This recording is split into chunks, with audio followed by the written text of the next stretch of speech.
जय गुरुदेव।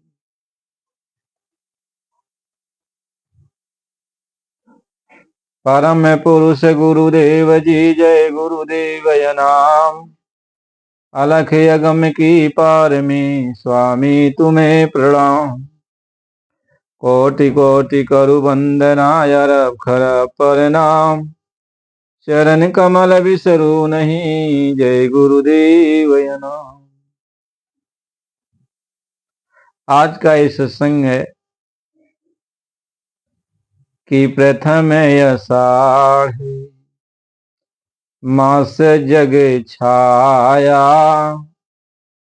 आसाधर जीव गर्भ समाया। आसयाड़ले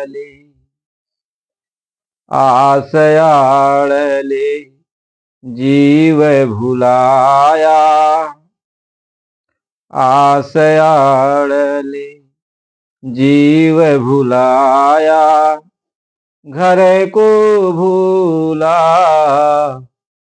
घर को भूला, सुधि बुद्धि बिसराया। करमय बेगने बाहर डाला। माया ने किन्हा बहुजन जाला। करमय बेगने बाहर डाला। माया किन्हा बहुजन जाला। बाल्यवस्था अति दुख पावे। वेदन भारी नित सतावी। मुख बोली ना सैन चलावे। मुख बोले ना सैन चलावे। मात विधा मात पिता बुद्धि काम न आवे। मात पिता बुद्धि काम न आवे। महात्मा इस बात को समझा रहे कि बाल अवस्था में जब यह जीव आता है, माँ के गर्भ से बाहर होता है, तो नाना प्रकार की इसको कष्ट तकलीफ शुरू हो जाती है। क्यों? बराबर इसके शरीर में दर्द रहता है। दर्द से यह जीव चीखता चिल्लाता है। हमेशा ये बच्चा रोता रहता है और बता तो सकता नहीं, मेरे पेट में दर्द है, मेरी पीठ में दर्द है, कहाँ दर्द है। न कुछ इशारा ही कर पाता है, न कुछ बोल ही पाता है। माता पिता की बुद्धि काम नहीं करती।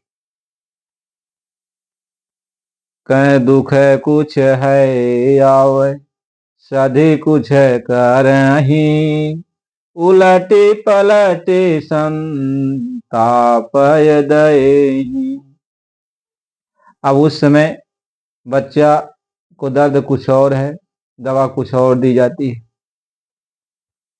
वह दवा और जाके नुकसान करती है, बच्चे को और तकलीफ देती है। कि रोवे और अति बिलावे। मात पिता बुद्धि काम न आवे। इस तरीके से हम सभी लोग जब बच्ची अवस्था में रहते हैं तो रोते चिल्लाते रहते हैं और माता पिता की बुद्धि काम नहीं करती है। जो उनकी समझ में आता है वो दवा करते हैं। इस तरीके से बालापन बीतता है। कि बालापन आती दुख में बीते। भाई किशोर अवस्था चीती। अब बालापन तो किसी तरीके से बीता, कष्ट सहते सहते, नाना प्रकार का कष्ट सहते, अब उस कष्ट को धीरे धीरे अब वो भूलता जाता है। माया इतना पर्दा डालती है कि हर तकलीफ को यह जीव जैसे जैसे आगे बढ़ता है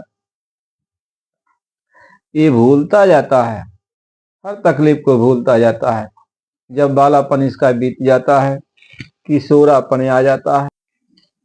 महात्मा समझाते हैं बालापन तो बीत गया, अब किशोरापन आ जाता है। अब जब किशोरापन में ये बच्चे खेलना चाहते हैं, हम सभी लोग जब किशोरावस्था में आए तब खेलने के लिए मन लग जाता है कि हम खेलेंगे। कि मात पिता चाहे पढ़वाना, निस दिन रहे यह खेल दीवाना। कहते माता पिता तो चाहते हैं बच्चा पढ़े जाकर, लेकिन अपना दिल एक आता है कि नहीं हम खेलेंगे बच्चों के साथ। और माता पिता चाहे पढ़वाना, निस दिन रहे यह खेल दीवाना। माता पिता मारे पीत करते, वह भी निस दिन संताप देते। कहते माता पिता मार पीट करके बच्चों को पढ़ाना चाहते हैं कि ले जाओ बच्चों को पढ़ाऊंगा। अब हम लोग चिल्लाते हुए रोते हुए स्कूल तक जाते, और जाना नहीं चाहते माता पिता मार पीट कर किसी तरीके से स्कूल में ले जाके बैठा देते। हम लोग ये सोचते कि पढ़ेंगे नहीं खेलेंगे, लेकिन यह भी जो अवस्था है ऐसे रोते कलपते स्कूल में जाते यह भी बीत जाती है। यानी किशोरापन भी सुख में बीतने नहीं पाता, हम अपनी मर्जी से काम नहीं कर पाते, यह भी दुख ऐसे ही बीत जाता है। अब इसके बाद कि तरुण अवस्था चेतन लागी, मान तरंग अब छिन छिन जागी। अब तरुण अवस्था आ जाती है, जवानी की अवस्था आ जाती है। अब मन में नाना प्रकार के अनेक तरंगे उठने लगती, अनेक भाव उठता, अनेक विचार उठते हैं। महात्मा ये समझाते हैं भाई ये ब्याह घर आई सगाई, यह भी दुख की भारी बेड़ी। माता पिता सोचने लगे कि अब बच्चा सियाना हो गया, अब इसकी शादी विवाह कर दो, नहीं तो यह जो है गलत काम करेगा, हम लोगों का नाम बदनाम करेगा। तो माता पिता शादी विवाह कर देते हैं। और जब शादी विवाह हो गया तो अब घर में बहू आ जाती है, घर में पत्नी आ जाती है। अब यह तो एक और बड़ी बेड़ी पड़ गई। हम सोचे कि यह बेड़ी नहीं है, लेकिन यह भी बेड़ी पड़ गई। महात्मा इसको समझा कर कहते हैं नारी देख मन अति हर्षाना, बेड़ी भारी सो नहीं जाना। अब तो शादी विवाह हो गया, और इसके बाद नारी घर पे चली गई। हमें तो खुशहाली हो गई कि हमारा शादी विवाह हो गया, हमारा परिवार आ गया। अब जो है हम खुशहाली से अपनी जिंदगी व्यतीत करेंगे। अब धीरे धीरे धीरे धीरे कि मात पिता हक गाये भुलाई। कहते धीरे धीरे माता पिता से जो प्रेम प्यार था वह धीरे धीरे कम होने लगा, और जो भी अपना हक था अपना धर्म था धीरे धीरे हम भूलने लगे। और नारी के संग में हम इतना दीवाना हो गए कि सब कुछ भूलते हुए चले जा रहे हैं। महात्मा इस बात को समझा रहे कि इस तरीके से यह जीवन बीतता चला जा रहा है। और हम ये सोचते थे कि हमको बहुत सुख मिलेगा, बहुत सुख मिलेगा, शादी विवाह हो जाएगा तो भी बहुत सुख मिलेगा। लेकिन शादी विवाह हो गया, एक तो माता पिता से प्रेम प्यार टूटने लगा, और दूसरे जो है अब बाल बच्चे हो गए। जब बाल बच्चे हो गए तो बाल बच्चों को पढ़ाना लिखाना, उनका खर्चा देखना सुन, अब तो दिमाग पर चिंता चढ़ गई कि अब इनको हम कहाँ से खिलाएंगे पिलाएंगे। अब इनके खिलाने पिलाने के लिए अब तो हमको बाहर जाना पड़ेगा, नौकरी चाकरी कोई करनी पड़ेगी। जो प्रेम प्यार इतना ज्यादा था कि हम परिवार को नहीं छोड़ेंगे, इनको नहीं छोड़ेंगे, अब बाल बच्चों के लिए, उनको परवरिश करने के लिए, उनका भविष्य देखने के लिए अब हमको जो है घर से बाहर जाना पड़ा, कोई नौकरी चाकरी करना पड़ा, कोई धंधा करना पड़ा। अब उसमें हम जो है लग गए। आज यदि हमें सही कोई नौकरी नहीं मिली, कोई धंधा नहीं मिला, तो घर में कलह कलेश चालू हो जाता है, घर में झगड़ा चालू हो जाएगा। बच्चे कुछ मांगेंगे, आप दे नहीं पाओगे। एक तो तुम्हारा बालापन इस तरीके से भी था, किशोरापन भी इस तरीके से भी था, जवानी आई, शादी विवाह हो गया तो उसमें थोड़ा दिन तो आराम पाया। जब बाल बच्चे हो गए तो फिर दुख की भारी बेड़ी शुरू हो गई। अब तुम्हें उसी परिवार को छोड़ करके, प्रेम प्यार सबका छोड़ करके तुम्हें परदेश जाना है। अब कमाना है, मेहनत करनी है, बाल बच्चों के लिए, परिवार के लिए, सबके लिए। महात्मा इसी बात को अब समझें कि परदेश में जाकर अब हमको चिंता हो गई कि कोई धंधा मिल जाए।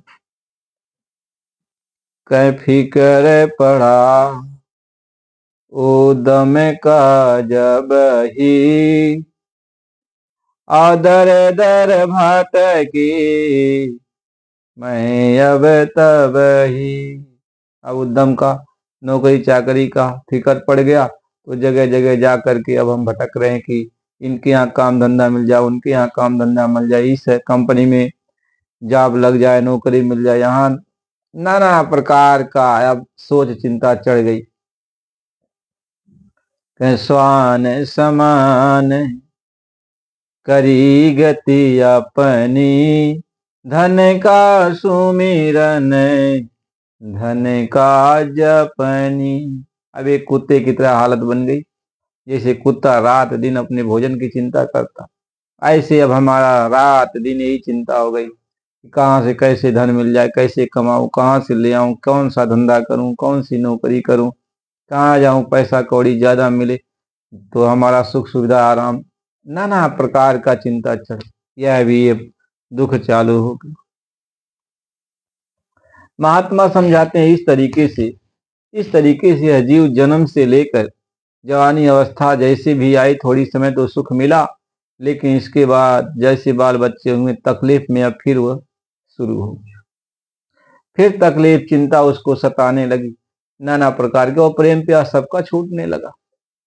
माता पिता का हक भूल गया, या दोस्तों का हक भूल गया, समाज में कैसे सारा हक भूलता चला गया, क्योंकि उसको अब परिवार को, समाज को, बाल बच्चों का पालन पोषण करना है तो धन चाहिए, और धन के लिए अब वह परदेश चला गया, धन के लिए अब नाना प्रकार का उद्यम कर रहा है।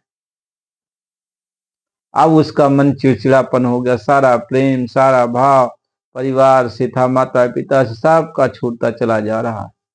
अब उसका सारा प्रेम धन कमाने में लग गया, धन के ही सुमिरन में लग गया। वो धन जो है कमाने में लग गया कि हमको धन कहीं से मिलना चाहिए। यदि उसको नौकरी चाकरी मिल गई तो उससे धन मिल रहा है, यदि नहीं मिल पाई तो फिर चोरी चमारी करने लगा, गलत तरीके से धन इकट्ठा करने लगा, लेकिन धन के पीछे अब ये दीवाना हो गया। महात्मा इसी बात को सुना रहे हैं, इसी बात महात्मा समझा रहे हैं कि मूर्ख ने यह भार उठाया, अब दुखन से बहु घबराया। मूर्ख ने यह भार उठाया, अब दुखन से बहु घबराया। भार तो पहले सब उठा लिया, ये सारा भार, अब उसके ऊपर सबका बोझ आ गया, माता पिता का भी बोझ आ गया, घर का बोझ, समाज का बोझ, परिवार का बोझ, बाल बच्चों का बोझ सब सिर पे लाद उठा कि अब तुम ही मालिक हो, तुम ही सबका भरण पोषण करो। अब वह दुख से घबराने लगा, दुख तकलीफों से अब वो घबराने लगा। सोच रहा है कि मैं क्या करूं, इतना बड़ा बोझ मेरे सिर पे आ गया, मैं कैसे सबका पालन पोषण करूं। इधर जात बिरादरी के लोग, इधर समाज के लोग, नाते रिश्तेदार के लोग, वो भी आपसे उम्मीद करने लगे, वो भी आपसे जो है कुछ मांगने जांचने लगे। घर का देखो, परिवार का देखो, कि समाज का देखो, रिश्तेदारों का देखो। अब इसी में यह जीव जो है उलझ गया, उलझ गया। अब वो भगवान का कहाँ सुमिरन करेगा, भगवान का कहाँ ध्यान करेगा, भगवान का कहाँ भजन करेगा। उसको तो चिंता यही लग जाती है, इतना बड़ा बोझ हमारे सिर पे, हम भक्ति भाव क्या करेंगे। हम महात्मा इस बात को समझाते, नाना तरह से नाना तकलीफों में यह जीव पड़ा और कष्ट झेलता रहा, कष्ट झेलता रहा। अब इस कष्ट से उसको कौन बचावे।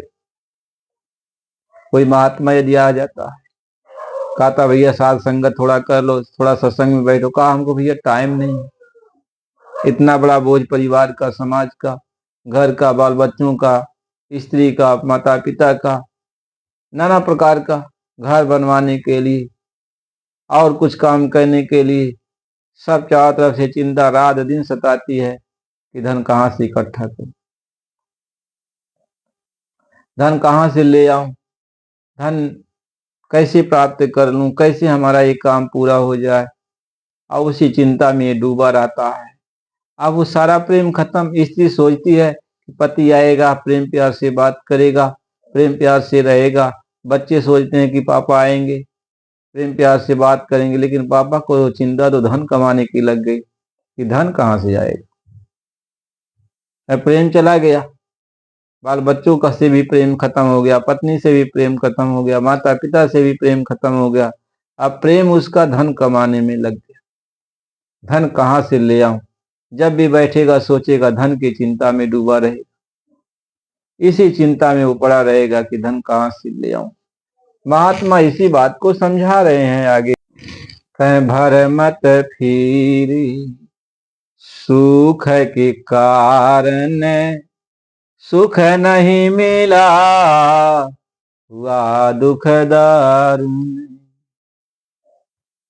कहीं आप तो घूमता है, इधर उधर टटोलता है, कहाँ से कितना धन दौलत इकट्ठा कर लूं, कौन सा काम कर लूं कि सुख मिल जाए। लेकिन सुख कहाँ मिलने वाला है।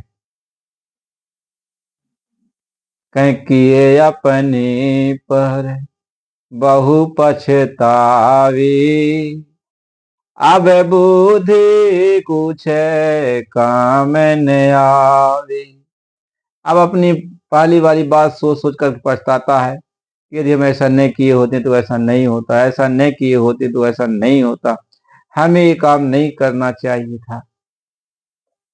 अब अपने कहने पर पछताता है। अब तो सब चला जा रहा है। बालापन तो ऐसे दुख में बीता, किशोरापन ऐसे दुख में बीता, जवानी भी इसी दुख में अब चली जा रही। जवानी खत्म होने वाली है। जब कमाने धमाने का चिंता चढ़ गया, इसके बाद धीरे धीरे शरीर क्षीण हो जाता है, बाल बच्चे सियाने होने लगते हैं, उनका भी शादी विवाह की चिंता लग जाती है। इसी चिंता को करते करते करते करते अब वृद्धावस्था आ जाती, अब वृद्धावस्था आ जाती है। महात्मा इस बात को समझा, महात्मा समझाते हैं कि वृद्धावस्था आ गई। अब जैसे आषाढ़ का महीना पानी बरसने लगा, आदमी कहता भैया अब आषाढ़ आ गया, अब आषाढ़ में कोई काम धंधा तो होगा नहीं। अब वैसे जब वृद्धावस्था आ जाती है तो आषाढ़ आ जाता है। अब नाक से पानी गिरने लगा, कान से कम सुनाई पड़ना, सारे दांत टूटने लगे, आंख से कम दिखाई पड़ना, शरीर का बल खत्म होने लगा, सारा ज्ञान, भक्ति चंद्रमा, ज्ञान सूरज सब छिप गए। यानी अब कोई न ज्ञान रह गया, न कोई भक्ति भाव रह गया। आप तो चिंता में डूब रहे हैं कि अब बाल बच्चे हमारे संभाल लेते हैं, खेती बाड़ी दुकान दफ्तर, और कुछ तो बाल बच्चे संभाल लेते हैं, तो फिर काम आसान हो जाता। अब बाल बच्चों को सिखाने पढ़ाने में लग गए, करे बच्चा ऐसे कमाओ ऐसे कमाओ, अपने तो कमा के थक गया, अब तो उसकी उम्र ढल गई, अब तो वृद्धावस्था आ गई, अब वो न भक्ति कर पाया न अपनी आत्मा का कल्याण कर पाया, बस इसी परिवार को बसाने में अब उसका समय आने वाला है। अब ये सोचता जो भी समय बचा हुआ है, अब ये समय कैसे हमारा बीते, अब तो काम भी नहीं कर सकता। तो बच्चों के भरोसे बच्चों को समझाता है, बच्चों को ज्ञान देता है कि ऐसे ऐसे काम करो, चिल्लाता है। अब बच्चों को चिल्लाता समझाता तो बच्चे कहते हैं तुमसे ज्यादा हमको ज्ञान है, हमें मत सिखाओ पढ़ाओ। और जब बच्चे जवाब देते हैं तो और वह उसको तकलीफ होता है और क्रोधित होता है। महात्मा ये समझाते हैं इस तरीके से वृद्धावस्था बीत जाती है और मौत की अवस्था आ जाती है, और हम सारी आत्मा इसी तरीके से फिर अगले जन्म की तैयारी करते हैं। और जो यह जन्म हमको मिला था, आपको मिला था कि अब की बार भगवान से मिल लेंगे, अपनी आत्मा का कल्याण कर लेंगे, लेकिन यही चिंता में, यही दुख और तकलीफ में ये शरीर चला जा रहा है। इसी को महात्मा कहते हैं आषाढ़ का महीना आया, यानी प्रथम आषाढ़, आषाढ़ का महीना आया, और फिर इसी में अब हम लोग दुख तकलीफ झेलते झेलते और फिर अपने कर्मों के अनुसार आगे जैसा कर्म हमने किया वैसा हमको अब आगे फल मिलने वाला है। कहते हैं भैया अब जो करना था हमने कर दिया, अब हमसे कुछ नहीं हो सकता, अब तुम लोगों की जो इच्छा हो, जैसा मन कहे वैसा करो। अब हार मान जाते हैं, सभी लोग हार मान जाते हैं, कितनो बलवान हो, धनवान हो, कितनो कैसा भी कोई हो, लेकिन वृद्धावस्था सबको ये जना देती है कि अब मैं किसी काम का नहीं हूं। वृद्धावस्था सबको घुटने पर ला के खड़ी कर देती है। महात्मा इसी बात को समझाते, इसलिए प्रेमी भाई बहनों सत्संग आप बराबर सुनो। अगला सत्संग फिर आपको अगली वीडियो में मिलेगा। नए हो तो चैनल को लाइक सब्सक्राइब करो। जय गुरु।